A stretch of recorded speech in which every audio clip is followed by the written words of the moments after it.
Olá, tudo bem? Eu sou a Márcia Larios e eu estou aqui com você hoje para nós estudarmos o capítulo 4 do livro de Mateus. O livro de Mateus, ele abre um Novo Testamento e juntamente com os outros evangelhos, Lucas, João, Marcos, ele conta a história de Jesus, desde o seu nascimento, o seu ministério, como transcorreu o seu ministério e a sua morte e a sua ressurreição.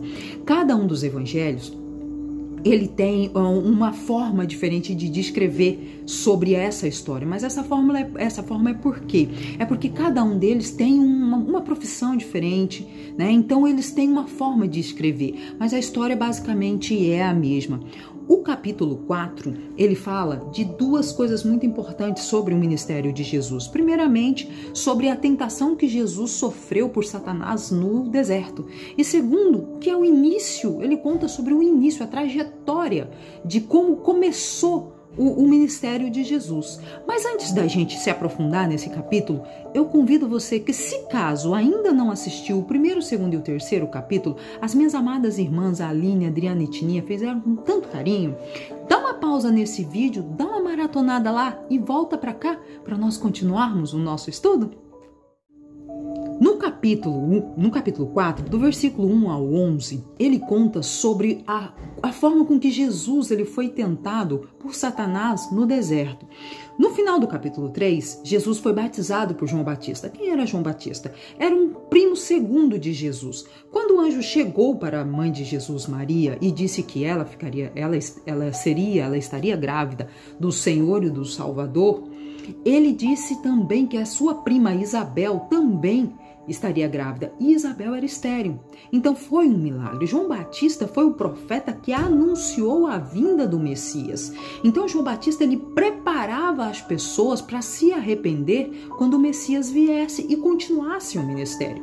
Ele dizia: eu batizo vocês hoje com água, mas virá o dia que virá um maior do que eu não serei a pessoa indicada nem para desatar as sandálias dele. E ele vai batizar com o Espírito e com o fogo. Ele estava dizendo sobre Jesus. Quando ele batizou Jesus, o Espírito Santo veio sobre Jesus de uma forma corpórea, uma forma de uma pomba. E é por isso que até hoje as pessoas veem o Espírito Santo como uma pomba. Após isso, após a descida do Espírito Santo, se ouviu uma voz audível dizendo: "Este é o meu filho amado". Então Deus demonstrou para todo mundo a identidade, quem era Cristo para todo mundo. Então a identidade de Cristo já estava revelada.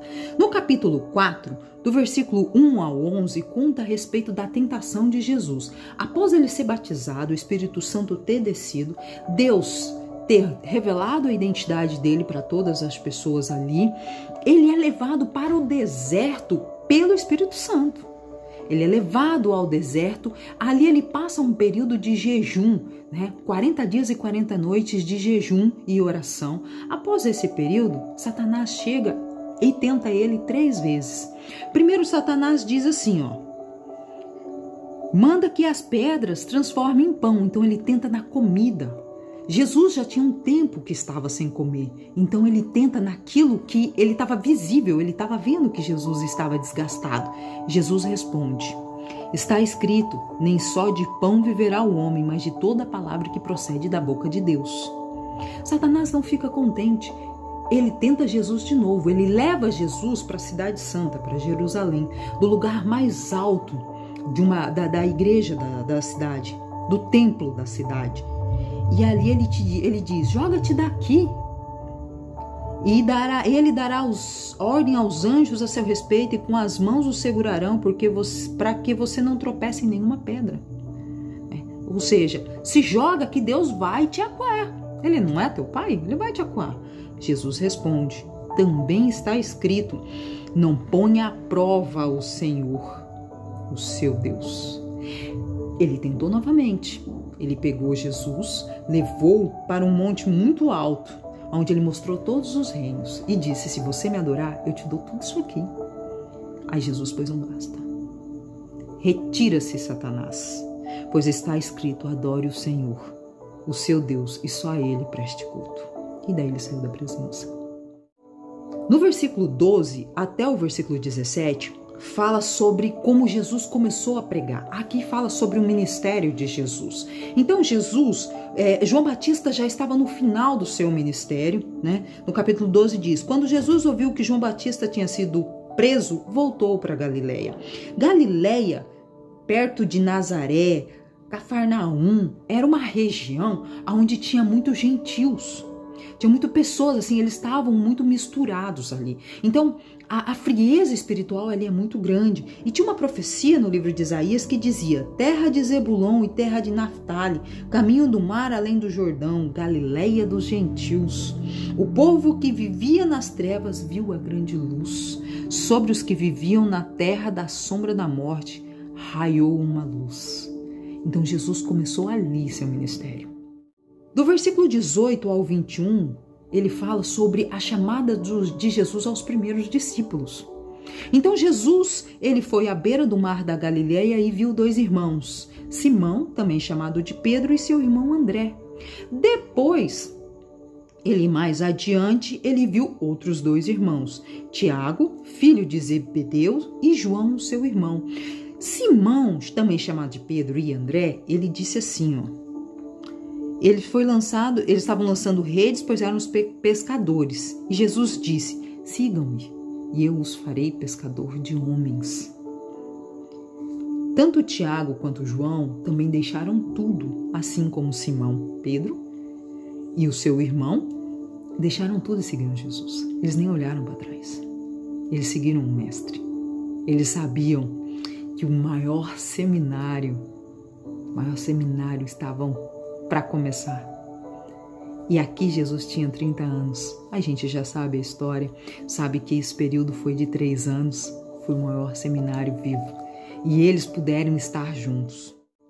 Do versículo 23 ao 25, fala sobre as primeiras curas de Jesus. Jesus, seu ministério se baseou em ensinar, pregar, curar e libertar. Ele ensinava as pessoas a respeito do novo tempo, né? Da nova verdade, da verdade sobre todas as coisas, da era da graça. Ele pregava sobre o amor. Ele curava as pessoas. E aí as palavras de Jesus começaram a impactar aquela região de uma forma que as pessoas começaram a vir de todos os lugares. Para quê? Para ser curado. No final do capítulo diz assim: grandes multidões o seguiam, vindo da Galileia, Decápole, Jerusalém, Judeia e da região do outro lado do Jordão. O que eu aprendo aqui? Uma vez, assim como a história de Jesus, Jesus foi batizado, recebeu o Espírito Santo, ele foi tentado, mas ele sabia quem ele era. Ele sabia a identidade dele. Ele sabia que ele tinha um propósito, que ele tinha um chamado. Então, ele tinha um período que ele tentava ao máximo estar com o Pai, que quando Satanás o tentou, ele conhecia a Bíblia. Nós vivemos hoje num mundo do nada a ver. As pessoas acham que a Bíblia é um livro que foi escrito naquele tempo, era para aquela. E às vezes lançam sobre nós versículos soltos da Bíblia, e isso nós precisamos tomar muito cuidado. Nós precisamos conhecer os contextos para saber se aquele versículo está de fato dentro do contexto que ele deveria estar. Então nós precisamos tomar cuidado com as armadilhas de Satanás, porque Satanás vai nos tentar com a palavra, mas nós precisamos conhecê-la para dizer não, está errado. Jesus é o segundo Adão. O primeiro Adão esteve no jardim e pecou. Jesus estava no deserto e nunca esqueceu a sua identidade. Ele nunca negociou a sua identidade. Jesus, mesmo no deserto, mesmo passando tudo que a gente passa, as privações que a gente passa, ele sabia quem ele era, para provar para nós que nós não estamos sozinhos. Que independente do deserto que nós estivermos passando, ele venceu. A gente consegue. Jesus venceu Satanás na cruz por nós. A gente não pode deixar Satanás voltar na nossa vida. Então, independente da sua circunstância, eu te digo, Jesus é mais forte. Ele te ama. E ele nos chama a dizer essas maravilhas do Evangelho para todas as pessoas. Ele nos chama para ser a cura ao coração das pessoas, através do amor que Ele derramou no nosso coração. Assim como Ele falava, Ele curava, Ele nos chama para tal coisa também. Então, quando nós recebemos Cristo como nosso Senhor e Salvador, nós precisamos falar dessas boas novas do Evangelho e curar todas as pessoas ao nosso lado. Amém? Fica com Deus. Um grande beijo ao seu coração. Até o próximo vídeo.